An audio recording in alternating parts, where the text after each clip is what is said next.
Hi guys, I am Centaurian Mudpig and welcome along to Blade Runner on PC. We've just checked with Crazy Larry and he sent us towards the arcade to look for Lucy. And she may or may not be here as soon as you walk in. So just walk out the scene and try coming back again.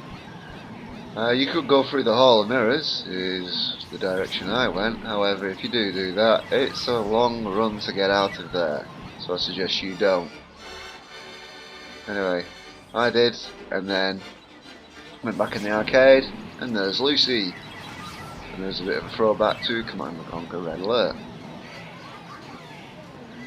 I've been looking for you.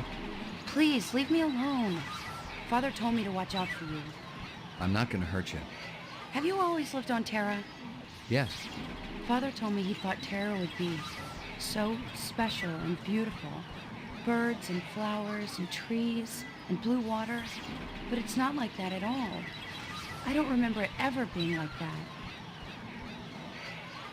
So you can ask Lucy some questions. Why'd they kill Runsitter's animals? I didn't want them to. But Father, he was so angry. And Sadiq said Mr. Runsiter deserved it for treating me that way. It's so funny. I'm worth less than those animals. I guess I should hate them, but I don't. So, all the animals were real? Mr. Runsiter also used to buy some of the others. Artificial. He used to tell me that he was protected, that they came from somebody close to the source. Who else was there that night? Father and Uncle Zubin.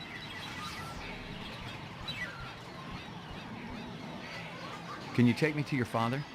I don't think he'd like that. I don't know where he is, anyway. When you ask Lucy to do the test, she'll do a runner. Come with me. I've got a test I want you to take. If she goes south, you'll never see her again, and that actually means she's human. Otherwise, if she runs through the Hall of Mirrors, it actually means she's a replicant. You've got a choice to kill her or warn her about steal. There's nothing more we can do here, so our next stop is going to be Nightclub Row, where we'll meet Gordo and Ectora.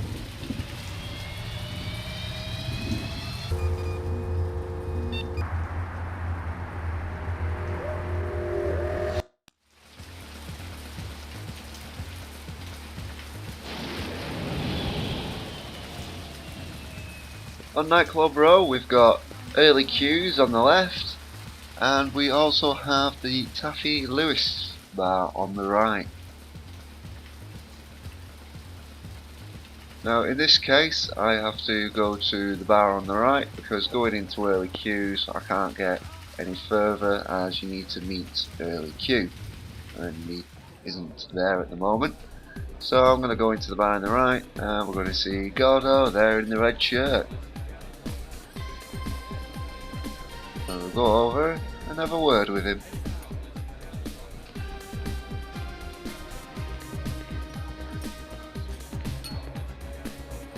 Hey, man. You're that cat from Howie Lee's. McCoy, right? We keep bumping into each other. You want an autograph? I know you ain't heard me yet, but Gordo Frizz's autograph's gonna be worth a pile of chinion someday. I'll hold my breath. I'm gonna ask you a few questions. Man, don't you got anything better to do than hassle innocent people at their place of work? Make it snappy, okay? I really appreciate your patience. Since we was at Howie Lee's, we'll ask him about Zubin. You know the chef at Howie's? That big flabby guy? Never seen him before. You were hanging around right when he took off. Pure coincidence. You are one hell of a suspicious cat, McCoy. Kick back, relax, watch my show. Take a little break from your boring existence. And then we'll just wait for Gordo to go and do his stand-up routine. He's not very funny.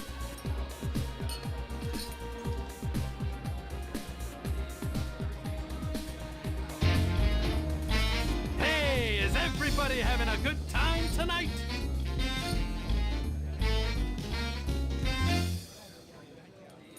What does a marriage and a tornado have in common? First, there's a lot of sucking and blowing, and then you lose your house. You know what my first wife's nickname was? Twister. The doctor calls up his patient. I got bad news and I got worse news. The bad news is you only got 24 hours to live. The patient says, what could be worse than that? The doctor says, I've been trying to reach you since yesterday. Guess what happens to a replicant who does his job really well? Early retirement, baby. I see we got a celebrity in the audience. Can I get a spot, please? That's right. It's one of the boys from the local Blade Runner unit. One of the LPD's finest, Ray McCoy. Let's give a big hand for Rep Detect McCoy. He's protecting us poor slobs, ladies and gentlemen. He even thinks you're a replicant. He can waste you right where you stand. Nice job, eh, detective? It doesn't quite work that way. Doesn't, eh? What if I pretended to be a replicant? That just an excuse for your lousy act, Gordo? That snake dancer that worked here, Zora, she was a rep. And her picture's gonna be on every front page tomorrow. Too bad she'll never read it. How are you sure someone's a rep, detective? There's a test. Test? What replicant's gonna sit still for a test? If I'm trying to question someone and he runs, that's a pretty good sign. Could be a pretty good sign that you need to bathe more often. When Gordo does a runner, go through the door you came in from, and you'll get onto Do the what street. you gotta do, McCoy. If you gotta shoot, that's cool. Here, Gordo's unarmed, and he's not actually threatening me, he's actually asking to be Come killed. on, McCoy. Why don't you make me famous? Get off it. You're no replicant. How do you know? I could be a martyr for the cause, baby. If Gordo had a weapon, then you could just shoot him dead. Every rep I've ever seen wants to live, not die, pal. What are you, an expert? I've been around. You then have a choice to either arrest him or let him go. It's up to you. Which you decide. I should haul you downtown, but that'd probably just make you happy. You're not even going to arrest me? Instead, I'm gonna let you go. But here's what you're gonna do. You're gonna go tell your pal Clovis that I'm looking for him. I can't guarantee that he's gonna listen to me. He's got a mind of his own, which is the mark of a true star. The kind that lights up the sky once in a generation. If Crystal Steel tracks him down, he's gonna have to light up the sky from 6 feet under.